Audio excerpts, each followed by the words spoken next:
Bismillahirrahmanirrahim. Assalamualaikum warahmatullahi wabarakatuh. Alhamdulillah, segala puji bagi Allah. Semoga Allah senantiasa memberikan sahabat semua nikmat iman, nikmat sehat, dimudahkan segala urusan, diberikan rezeki yang berlimpah dari arah yang tidak terduga. Amin ya rabbal alamin. Salawat dan salam senantiasa kita ucapkan kepada baginda Nabi Muhammad sallallahu alaihi wasallam dengan lafaz Allahumma sholli ala Sayyidina Muhammad wa ala ali Sayyidina Muhammad. Sahabat beriman yang dirahmati oleh Allah, kisah Islamnya Sayyidina Suhaib radhiyallahu anhu.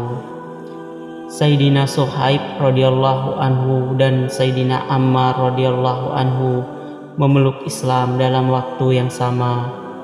Pada waktu itu, baginda Nabi sallallahu alaihi wasallam sedang berada di rumah Sayyidina Arqam radhiyallahu anhu. Kedua orang ini berangkat dari tempat yang berbeda untuk menemui baginda Nabi sallallahu alaihi wasallam. Secara kebetulan mereka berdua bertemu di depan pintu rumah Sayyidina Arqam radhiyallahu anhu. Keduanya saling menanyakan maksud kedatangan masing-masing. Ternyata maksud kedatangan mereka berdua sama, yakni untuk memeluk Islam dan berusaha mengambil keberkahan dari baginda Nabi sallallahu alaihi wasallam. Sayyidina Suhaib radhiyallahu anhu pun masuk Islam.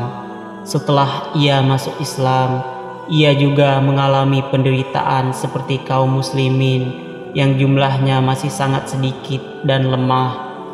Ia disakiti dengan berbagai macam cara. Akhirnya, karena tidak tahan menanggung penderitaan itu, ia berniat untuk hijrah. Namun, kaum kafir Quraisy sangat tidak suka bila orang-orang Islam pergi ke tempat lain dan hidup dengan tenang. Apabila orang-orang kafir itu mendengar ada orang Islam yang akan berhijrah, mereka akan berusaha menghalang-halanginya. Orang-orang kafir Quraisy pun mengirim serombongan orang untuk mengejar dan menangkap Sayyidina Suhaib radhiyallahu anhu. Sayyidina Suhaib radhiyallahu anhu membawa satu wadah yang penuh dengan anak panah. Ia berseru kepada kaum kafir Quraisy, "Dengarkanlah, kalian tahu aku pemanah yang paling mahir di antara kalian.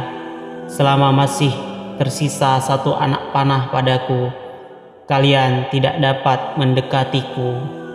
Jika anak-anak panah ini habis, akan kugunakan pedangku untuk melawan kalian, sehingga pedang ini terlepas dari tanganku. Setelah itu, berbuatlah semampumu. Tetapi jika kalian mau, sebagai ganti nyawaku, kalian akan kuberitahu tempat hartaku di Mekah, dan akan aku berikan kepada kalian kedua budak perempuanku. Ambillah semuanya." Kaum kafir menyetujui usul tersebut. Sayyidina Suhaib radhiyallahu anhu menyerahkan hartanya, kemudian melepaskan diri terhadap kejadian ini. Maka turunlah ayat Al-Quran.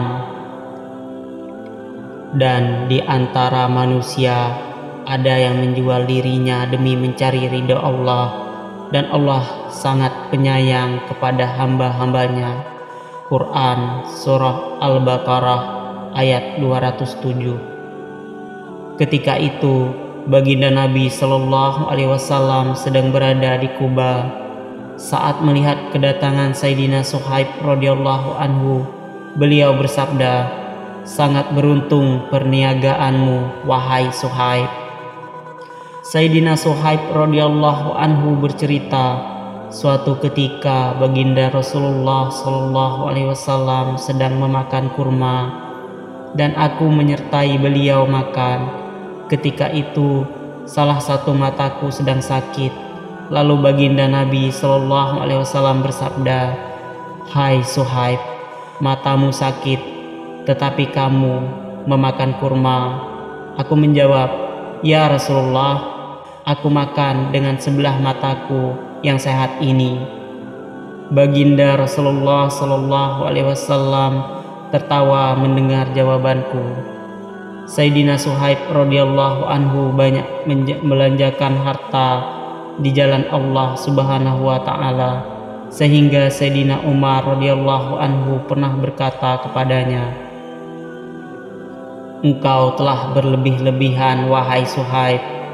Sayyidina Suhaib radhiyallahu anhu menjawab, "Aku tidak menggunakannya untuk hal yang sia-sia."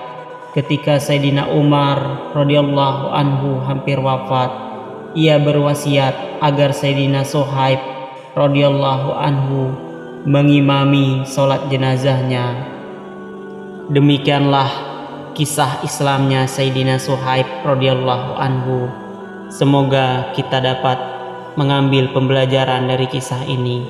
Wallahu a'lam bishawab. Assalamualaikum warahmatullahi wabarakatuh.